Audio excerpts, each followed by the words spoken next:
নমস্কার বন্ধুরা, আমরা আজকে রান্না করে নেব একটা মশলা ভেজ রেসিপি। প্রথমে কড়াইতে কিছুটা সর্ষের তেল দিন। তেলটা গরম হয়ে গেলে দিয়ে দিন ফোড়ন। ফোড়নটা গরম হয়ে গেলে দিয়ে দেবেন শুকনো লঙ্কা, কাঁচা লঙ্কা এবং তেজপাতা। হালকা হাতে একটু নাড়িয়ে তারপরে দিয়ে দিন টমেটো এবং আদা একসঙ্গে পিউরি করা।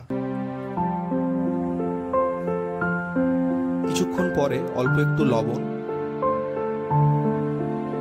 হলুদ গুঁড়ো, লঙ্কার গুঁড়ো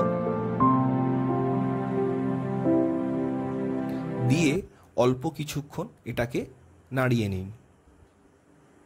এই পর্যায়ে যখন চলে আসবে এই মশলাটা, তখন দিয়ে দেব অল্প একটু টক দই। দেখুন, এমন কালার যখন হয়ে যাবে, সমস্ত সবজি এর মধ্যে দিয়ে দেব।